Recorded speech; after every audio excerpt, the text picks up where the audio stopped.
Hello family, চলে আসলাম আবারও একটা নতুন ভ্লগ নিয়ে আপনাদের সঙ্গে। তো দেখুন, রোদ ঝলমলের সকাল, প্রায় দিনই কিন্তু রাত্রে করে বৃষ্টি হচ্ছে, ওয়েদারটা বেশ ঠান্ডা ঠান্ডা ভালো লাগছে। তো আজকে ছুটির দিন, আর এই যে বাবা ছেলে দুজনে মিলে খুব মজা করছে। আর দুজনেই কিন্তু আজকে ঘুম থেকে অনেকটাই দেরি করে উঠেছে, বরং ছেলে উঠে ওর বাবাকে ডাকছে, বাবা উঠো।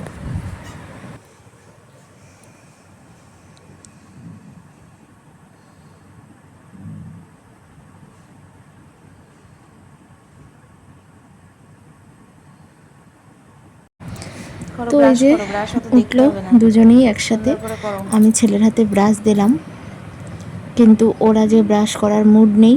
ও বলছে ব্রাশ করবই না, বলছে আমাকে দে, ও সেটাও দেবে না, ধরে এরকম রেখে দিয়েছে। তাড়াতাড়ি কর,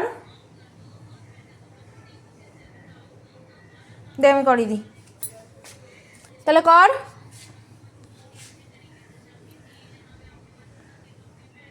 দাঁড়া, তোকে করিয়েই দিতে হবে। এরপর সবাইকে খাওয়া দাওয়া দিলাম, তো হাজব্যান্ডকেও খেতে দিলাম, চা খাচ্ছেও এখন। আর ছেলের খাবার আনবো, ছেলে তো ভাত খাবে, ছেলের জন্য ভাত নিয়ে আসছি। ওইখানে দুষ্টুমি করছে একটু। খাবি? ব্যাস, বিছনায় নেই। তো যেহেতু ছুটির দিন আজকে, আমার হাজব্যান্ড বলল আটার লুচি খাবে। ও ময়দা একদম পছন্দ করে না আর কাউকে খেতেও দেয় না, তো সেই জন্য সকালবেলা আটার লুচি বানানো হচ্ছে। তো এই যে আমাদের রান্নার কাকিমা, উনি কিন্তু আটার লুচি ভাজছেন।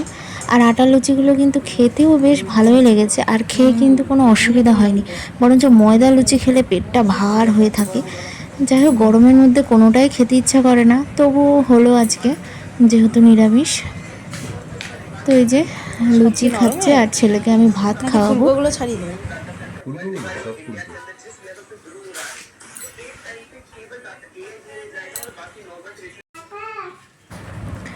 এরপর দুইজন বেরোচ্ছে, একটু যাবে বাজারে, কারণ হাজব্যান্ডের অনেক জামা কাপড় জমে গেছে, লন্ড্রিতে দিতে হবে এগুলো, সেই জন্য ও বেরোলো দুজনে মিলে।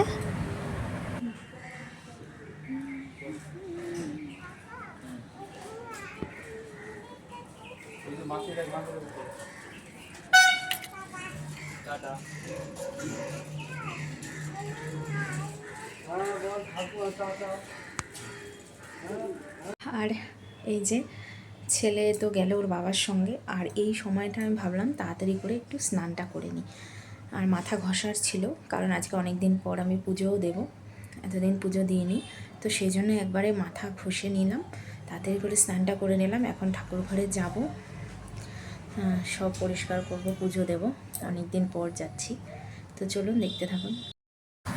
স্নান করে এসেছিলাম, তো শাশুড়ি মা বললো যে ছোলার ডাল আর এখানে আছে মুগ ডাল ভিজিয়ে রেখেছি, এগুলো একটু পেস্ট করে দিতে, বড়া করবে।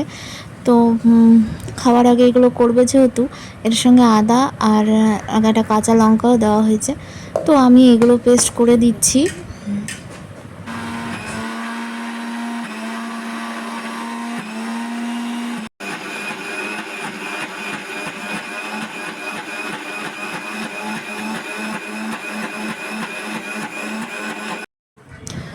তো একটার পর একটা কাজ করতে গিয়ে এরা কিন্তু চলে এসছে, আর আমার এখনও ঠাকুর ঘরে যাওয়াই হলো না। তো এসে গেছে, তো ভাবলাম যে ওদের একটু ফল কেটে দিই। আর ছেলে আসার সময় ক্যাডবেরি নিয়ে এসেছিলো, ব্যাস ওটা নিয়ে বসে পড়েছে। আর আমি চুলটা শুকাচ্ছি, যেহেতু শ্যাম্পু করেছিলাম। এদেরকে ফল দিলাম, ফলটা খেয়ে নিক। আর ছেলেকে কিন্তু আমি স্নান করিয়েই একবারে ঠাকুর ঘরে আসলাম। তো আজকে অনেক দিন পর আসলাম ঠাকুর ঘরে। আসলে পুজোটা না দিতে পারলে না একদমই ভালো লাগে না, কিন্তু রোজ দিনই পুজো দিতে ইচ্ছা করে, বেশ মন থেকেই ভালো লাগে। এসে দেখলাম যে ঠাকুর ঘরে তো অনেক বাসনপত্র জমে গেছে, অনেক ফুলও জমে গেছে, এগুলো পচে যায়। আর এই জলের মধ্যে থাকলে না একটা গন্ধ বেরোয়, তো এগুলো আগে সব পরিষ্কার পরিচ্ছন্ন করতে হবে। আমি থাকলে রোজ দিনই রোজের ফুল রোজ ফেলে দিই, একদিনও রেখে দিই না। এই বাসি ফুল ঠাকুর ঘরে রাখতে, নোংরা করতে আমার একদমই ভালো লাগে না। তো এখন সব ফুল টুলগুলো পরিষ্কার পরিচ্ছন্ন করে থালা বাসন সব বের করলাম। অনেক থালা বাসন হলো। আর অনেকটা রোদ আজকে দেখছি, তো গাছগুলো একদম শুকিয়ে গেছে, কাঠি হয়ে গেছে গাছগুলো। তো এই গাছগুলোতে আগে জল দিয়ে দিই। বেগুন গাছটা তো বাড়ছে কিন্তু কোনো ফল হওয়ার লক্ষণই কিন্তু নেই। আর এই যে লঙ্কা গাছগুলোতে জল দিচ্ছি। লঙ্কা তো প্রচুর হয়, ক্যাপসিকাম লঙ্কা, এইগুলো খেতে খেতে বিরক্ত হয়ে যাচ্ছি। তারপরেও দেখছি আবারও ফুল ফুটছে, ঝড়ে একটু বেঁকে গেছে গাছটা। তো থালা বাসন সব মেজে পুজো দিতে আসলাম। আর আজকে ফার্স্ট আমাদের আম রাখা হয়েছে, তো ঠাকুরকেই প্রথম আমটা দেব, সেজন্য আমি আম নিয়ে এসেছি। সঙ্গে কিন্তু আমার ছেলেও এসছে, আর যেহেতু হাজব্যান্ডও এসছে পুজোর এখানে, সেই জন্য ছেলেকে নিয়ে এসছে। আর ছেলের দেখে একটু খেতেও ইচ্ছে করছে আম, তো আমি আমটা কেটে নিচ্ছি।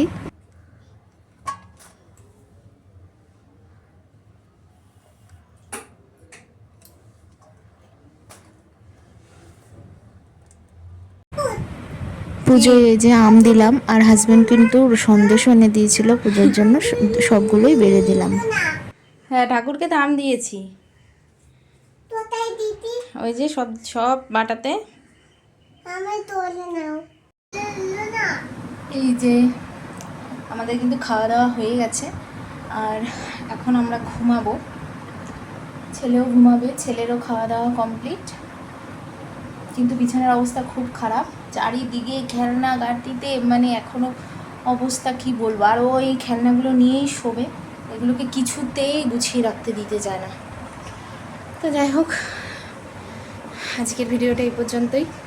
আপনাদের কেমন লাগলো কমেন্টস করতে ভুলবেন না। সকলেই ভালো থাকবেন, টাটা।